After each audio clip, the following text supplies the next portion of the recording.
Well, I hope you're doing great this wonderful last Monday of July 2025, July 28th, 2025. My name is Tolu Omodara, welcoming you very gratefully, very gladly, and very warmly to yet another edition of Translating Strategy into Performance Management with Technology on Amalgate Radio Communications. How have you been? Has your week been thus far, even though it's just the start of the week?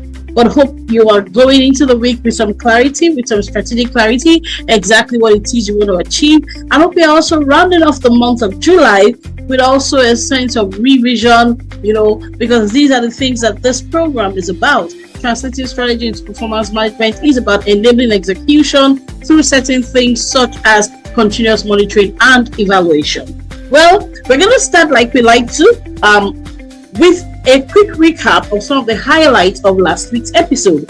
Last week we looked at,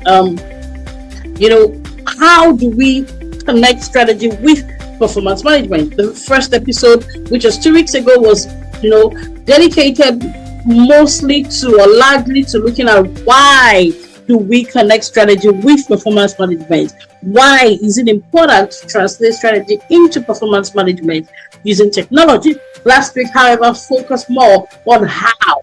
Now that we know a little bit of the why, how we make that critical connection between strategy and performance management using technology. Now, one of the things we said last week is that strategic clarity is part of the how to connect strategy with performance management, right?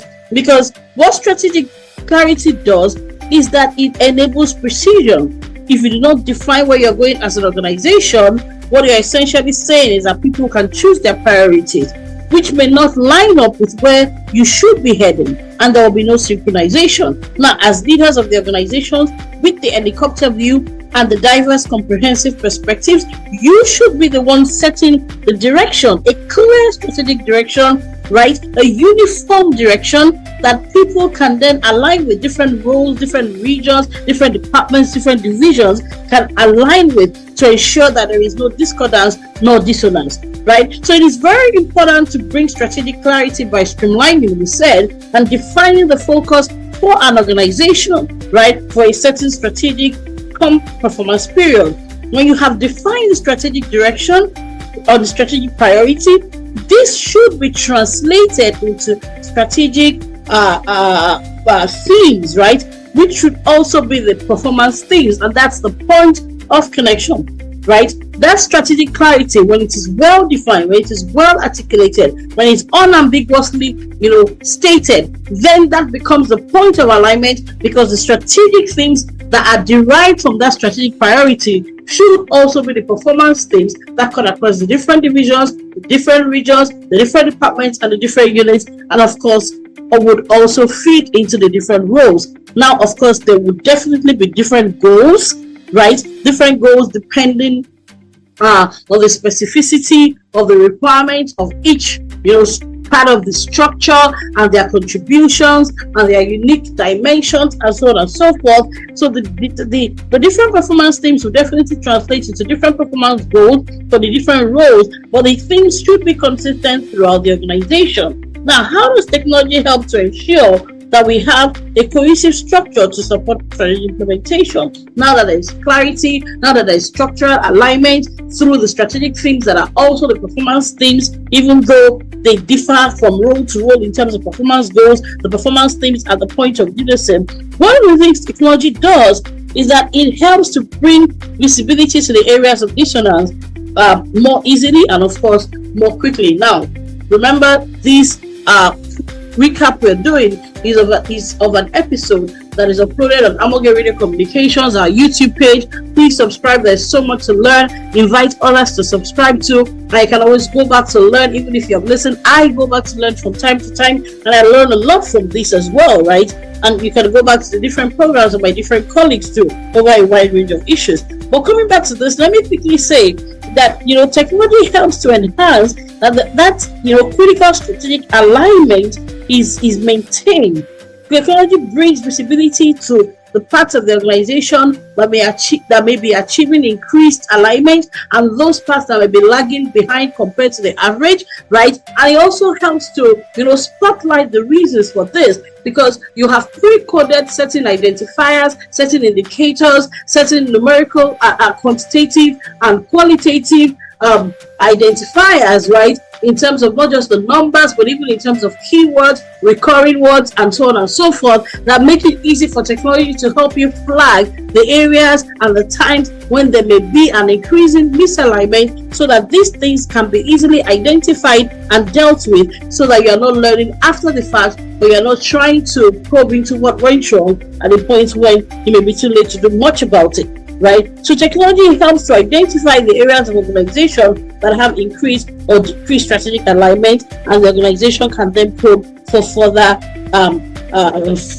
understanding of the correlating factors. What are the factors that make for increased correlation with strategic alignment, or vice versa? Well, this is how much we can take in terms of the quick recap, of last week's episode. Like I said, please go to our YouTube page, Amoge Radio Communications, and check out Translation Strategy into Performance Management. We've had 2 episodes thus far, and today we'll be taking the 3rd episode. Now, this week we are going to look even more into the how.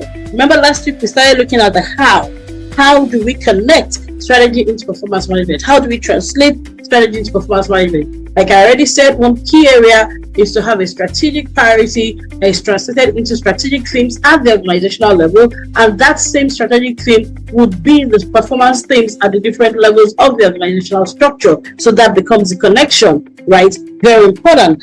However, today we want to go into something else, connecting cycle to cycle. I repeat, connecting cycle to cycle.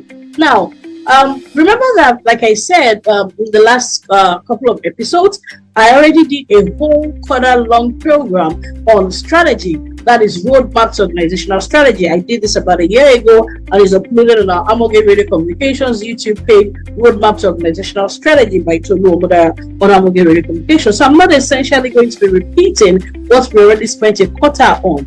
However, I need to draw some highlights, because we are still talking about strategy. We're only talking about the connection. We are going beyond just talking about strategy now to talking about translating strategy into performance management. So I need to touch a little bit on certain things about the strategic management cycle. The strategic management cycle. Because there is a strategic management cycle and there is a performance management cycle. And one of the ways to connect strategy and performance management, one of the ways to translate strategy into performance management is to connect the cycle to the cycle. Connect the cycle of the left to the cycle of the right. Connect the cycle on one hand to the cycle of the other hand. There is a strategic management cycle which should also be connected to the performance management cycle. Very, very important. So we're going to do a quick run around the strategic management cycle, and we'll talk a little bit about the performance management cycle. Then we begin to discuss how to make connections between those cycles, and of course come to the part where technology enables this connection. So strategic management cycle, of course, always begins with a planning. I'm going to be taking us through a quick cycle, and we will label this the PIMER cycle. Take note, the PIMER cycle, PIMER. The PIMER cycle for the strategic management process. Then we will come to the PEMAR, PEMAR, the PEMAR cycle for the performance management process. So we're going to be connecting the PIMER cycle to the PEMAR cycle. Now, so for the PIMER cycle, for the strategic management PIMER cycle, we begin with the P, which of course is the planning. You always have to begin with a plan. There is a lot that goes into the plan. Before you plan, you have to do your current situation assessment. You have to review previous plans. It's always the best place to start. Was there a previous plan? Has an evaluation been done of the previous plan? What were the factors that enabled, or what were the factors that hindered? How much was done? How much was not done? What are the evaluation highlights? What are the pinpoints? Right? Very, very, very important. We never started work without asking what was on ground before. Whether we were the ones that facilitated the strategic planning process or not, we always start with what existed before. what happened with what existed before. How far did we go with what existed as an organization? What were the factors that hindered, or what were the factors that enabled, right? Very, very, very important. So even when you hear planning, it actually begins with a review. That's the paradox. It's almost like where you start is still where you stop, and where you stop is still where you must start. And you will see what I mean by the time I finish going through the primer cycle. So it begins with the planning, but the planning also begins with a review, right? Now, of course, after you do that, you also have to do a lot of analysis, environmental analysis, internal environmental analysis, external environmental analysis. What has changed? What is current? What is prevalent? What is critical? What affects your environment, in terms of the industry, in terms of your geographical location, even in terms of the demographics? Is there a particular part of the demographic that your products or your services are most impacted by? So you always have to conduct that analysis. Some use a simple SWOT framework: strengths, weaknesses, opportunities, and threats. Strengths and weaknesses leaning more towards the internal environment, and opportunities and threats targeted more at the external ongoing. So you have to always do that analysis as well. You don't just do your current situational analysis, you also have to do your environmental assessment, both internally and externally, and it is still part of the planning process. So a lot goes into the planning. From there, you then begin to define what exactly do you want to achieve. We talked a little bit about that last week, beginning with strategic clarity. You need to define.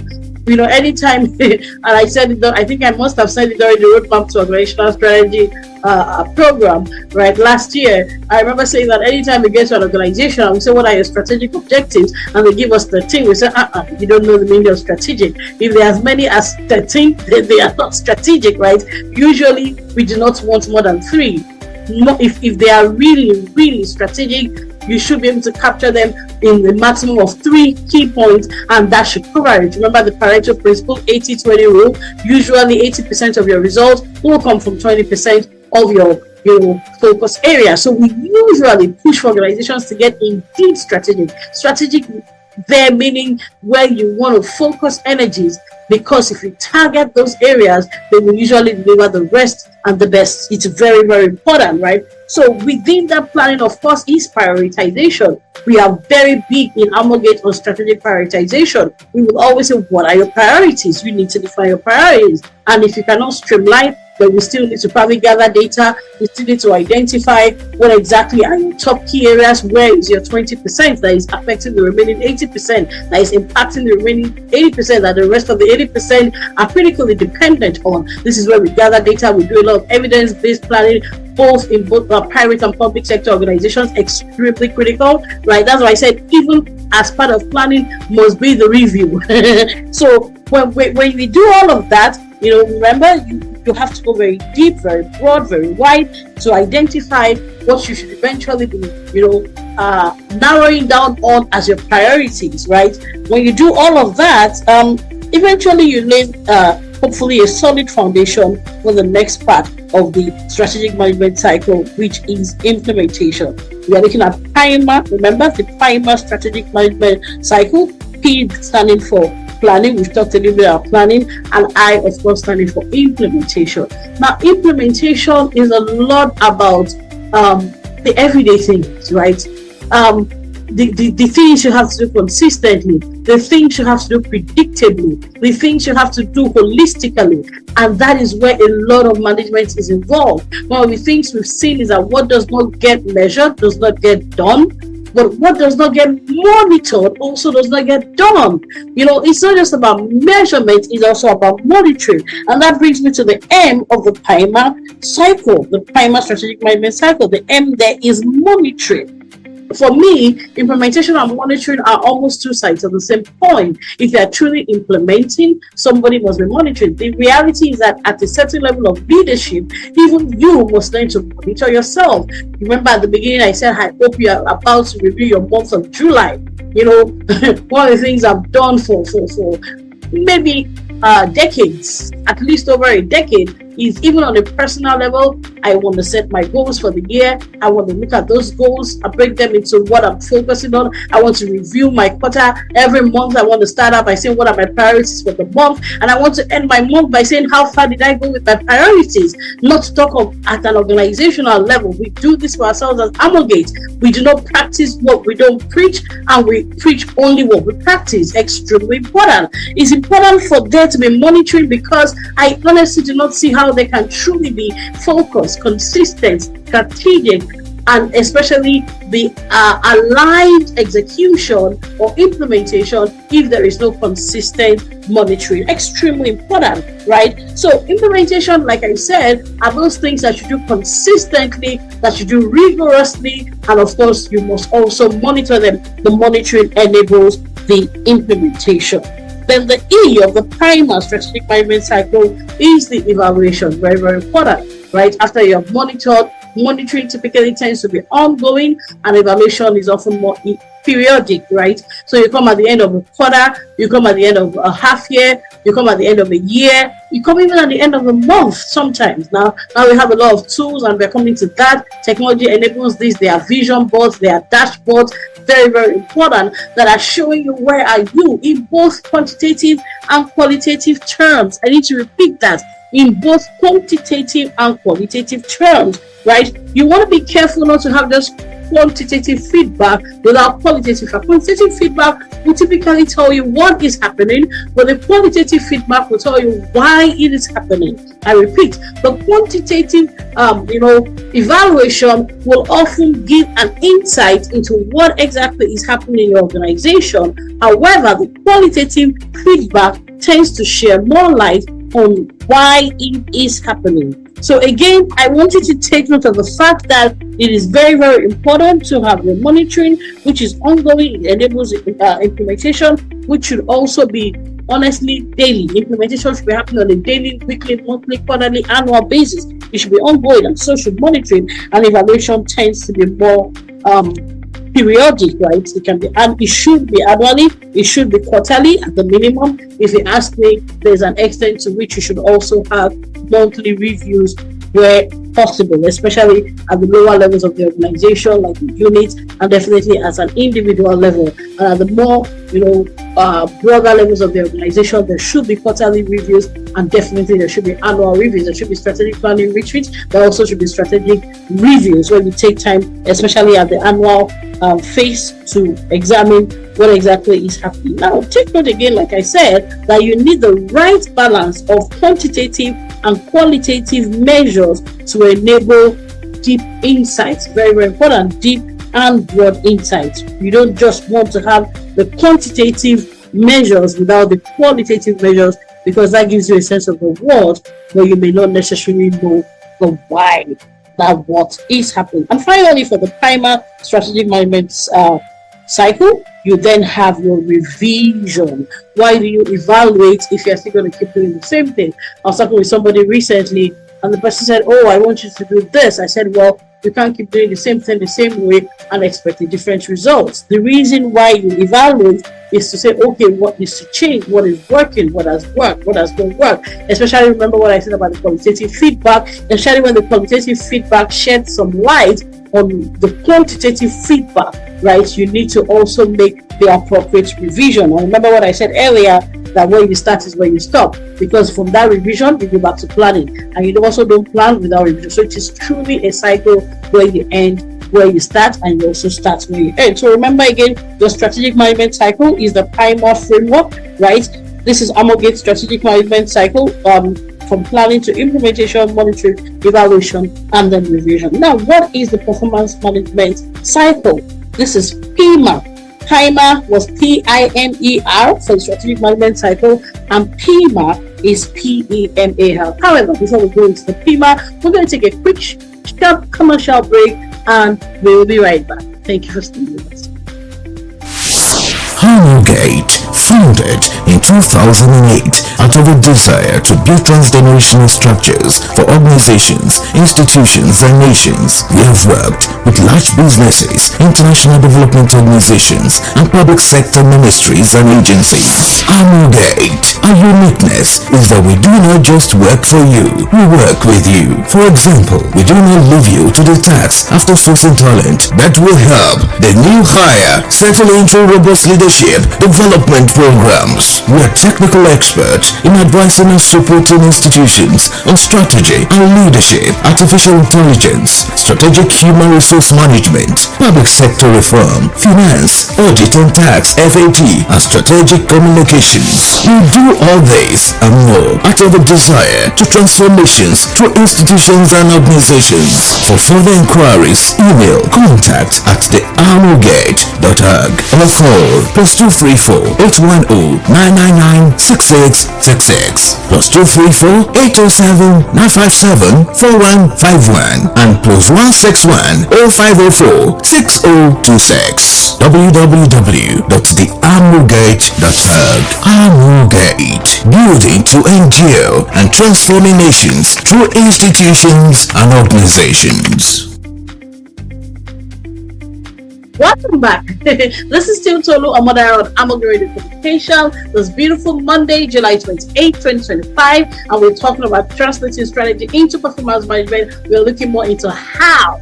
We looked at it last week, and we're going further this week. And this week, we're talking about connecting cycle with cycle, connecting the strategic management cycle with the performance management cycle. So let's continue with the performance management cycle, having gone through the primer strategic management cycle. Let's now come to the PMA performance management cycle. Now, the P, of course, is still the same. It's still planning. We talk about performance planning. One thing to highlight, of course, performance management, remember, is more about enabling execution, right? Strategy happens at a very conceptual, very high level of the organization, but when you begin to translate the strategic goals of the organization into the performance objectives of the different roles, you are now connecting. I need to say that again. When you begin to translate the strategic goals of the organization into the performance objectives of the different roles in the organization, you are now connecting strategy with performance management to ensure implementation. Because implementation does not happen in a document.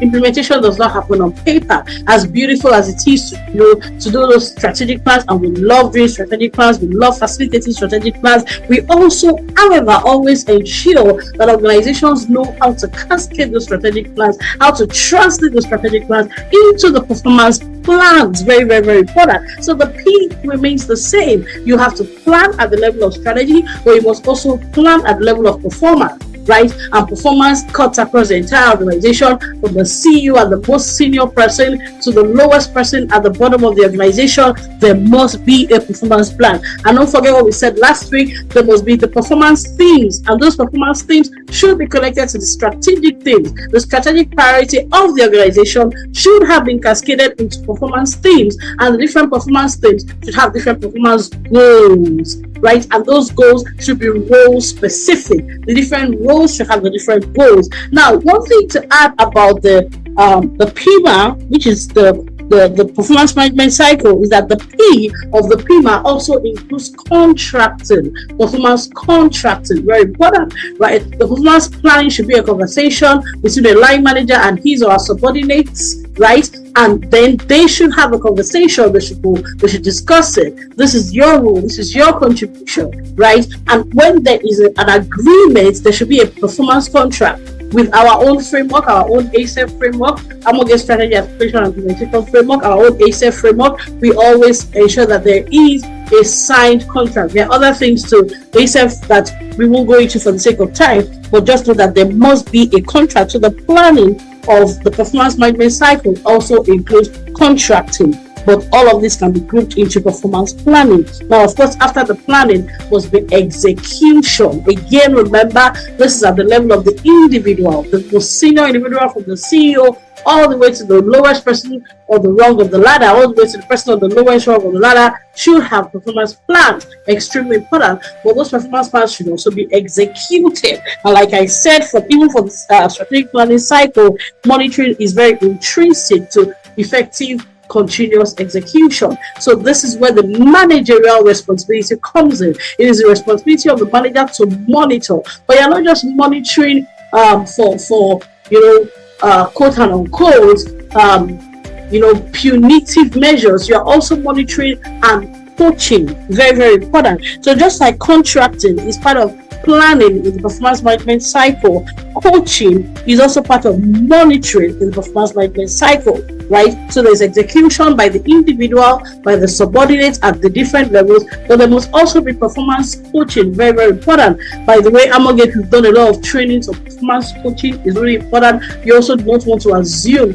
that your managers have the skills to conduct performance coaching, because like I said, monitoring is very critical to implementation. But at this level of performance management, the reason you are monitoring as a manager is to coach, right?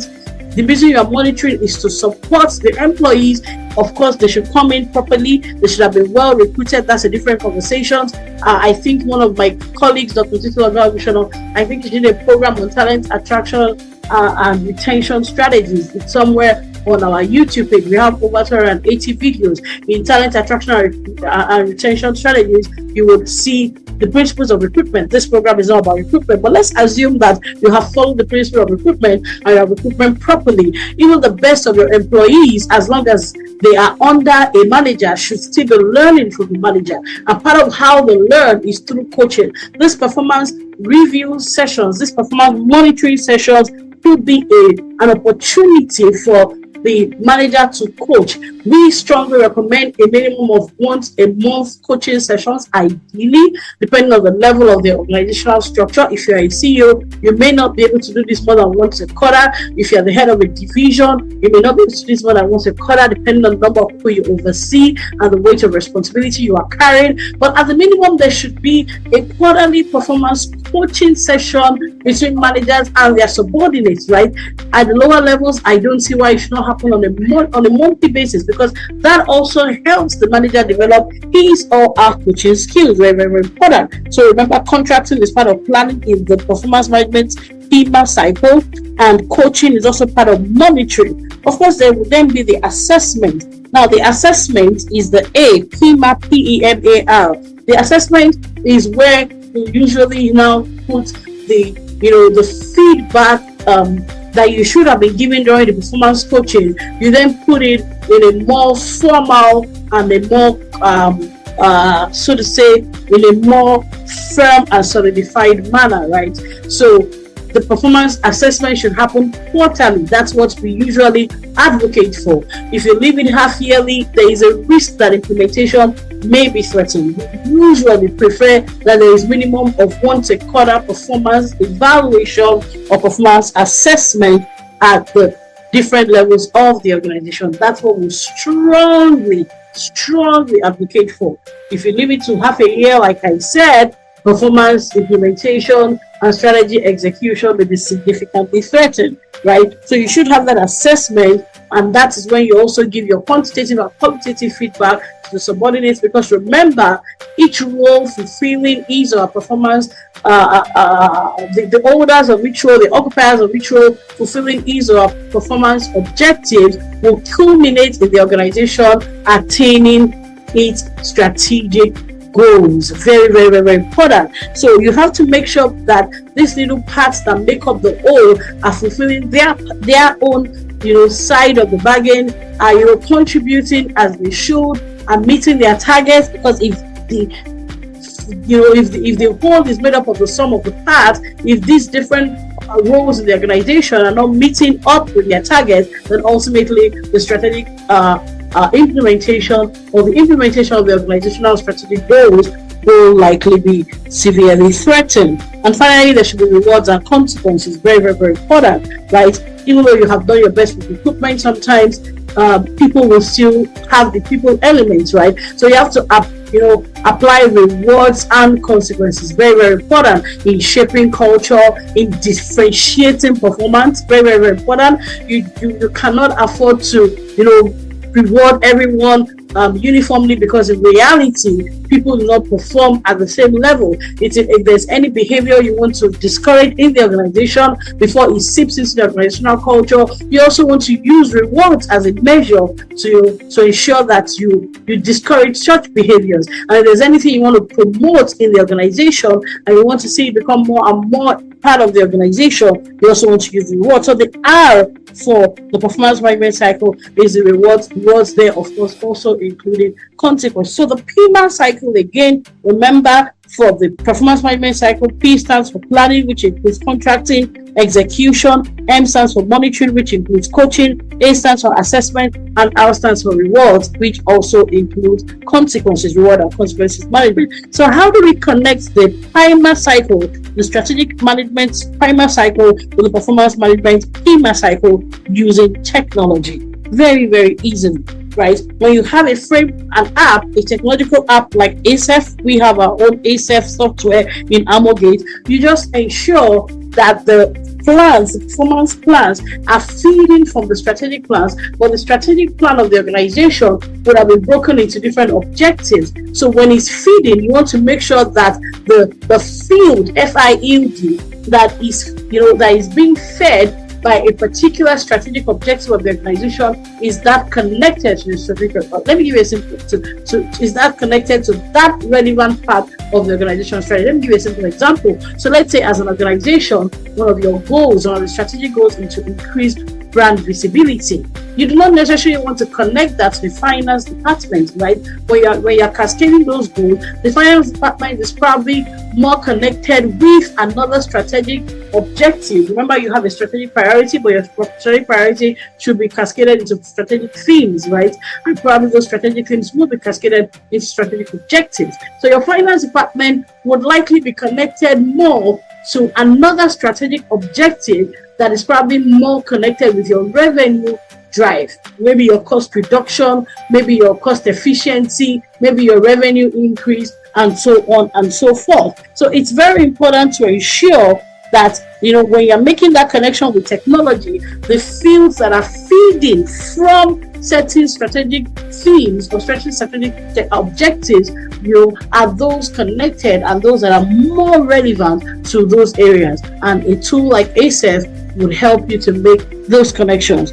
How do you connect implementation with execution? That's strategy implementation with performance execution. Again, monitoring is very key to this, right? There should be certain fields, right, within your solution or your software where people go in to feel. Remember what I was talking about, monitoring being part of execution, being part of implementation. People should go into feel, for instance, if they're supposed to deliver 10 strategy sessions. Let's say I'm part of the strategy team in an organization. I'm supposed to facilitate 10 strategy sessions, and that's a quantitative goals, for the organization. So there must be 10 strategy sessions, and I have, let's say, 3 or 4 people reporting to me. Those 3 or 4 people should also be, I should be able to say, okay, maybe these 4 people have responsibility for 8 of the 10 strategy sessions, and they should go in and fill that part of it at the end of the performance period, maybe at the end of the quarter, right?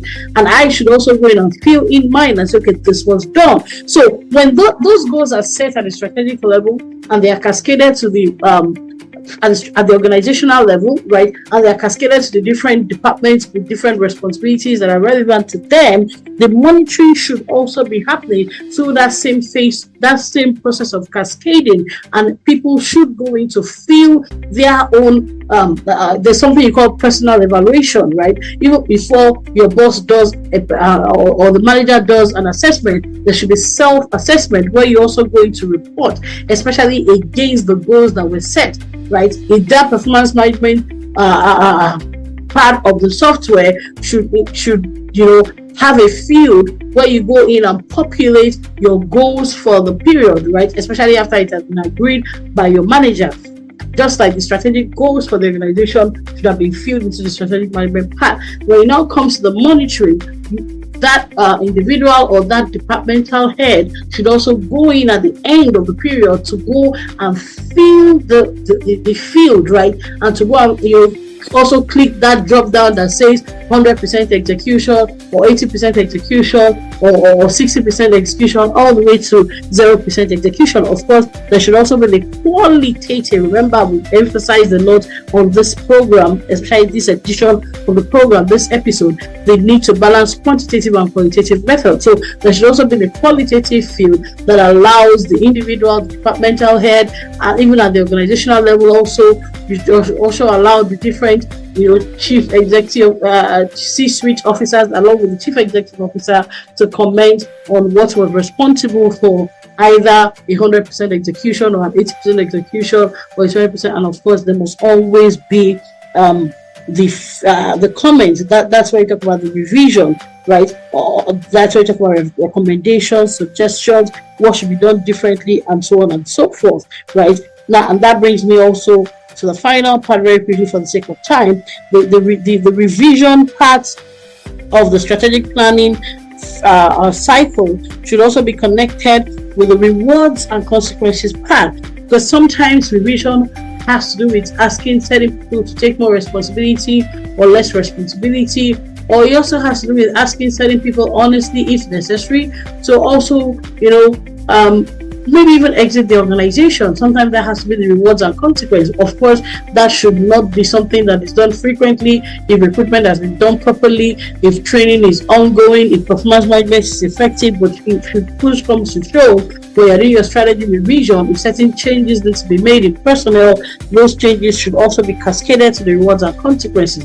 If certain changes also need to be made in terms of encouraging more employee engagement, especially those that are doing well, they also make sure that such revision recommendations in the strategic management cycle are connected in that same app to the rewards and consequences. So one critical way to connect strategy and performance management, to translate strategy into performance management, is to make sure that you are connecting the strategic management cycle with the performance management cycle using technology as much as possible. Wow. This is where I think we're going to draw a curtain on today's edition of the program. Remember, today has been another how. How do you translate strategy into performance management? And that is by connecting the strategic management cycle with the performance management cycle. And we ran through the Amogate strategic management cycle, which is the primer planning, implementation, monitoring, evaluation, and revision of strategy, with the performance management PEMAR cycle, PEMAR, which is planning, execution, monitoring, assessment, and reward/consequence management. Thank you very, very much for doing this with us. We look forward to hearing back from you. You are the reason why we do this. Your feedback matters a lot to us. Please reach us on contact@amogate.org. We want to work with you to build your strategic management processes, to build your performance management framework, something that is customized to you, something that is unique to you, something that is specific for your needs. We are very good at what we do. We do what we love, and we love what we do, and we'll also help you to also customize ASEF to your specific needs. ASEF is made with a lot of flexibility to accommodate different peculiarities and specificities. Thank you very much again for doing this with us. I will be back same time, same station next week by God's grace. Until then, my colleagues will be here from Tuesday to Friday, bringing you rich and broad content that can help you grow as nations, institutions, organizations, and of course, individuals. Until I see you same time, same station next week, remember to keep connecting your strategy with performance management by ensuring that the cycles are not disconnected. Thank you. Remain strategic and remain connected. See you next week, and have a good one.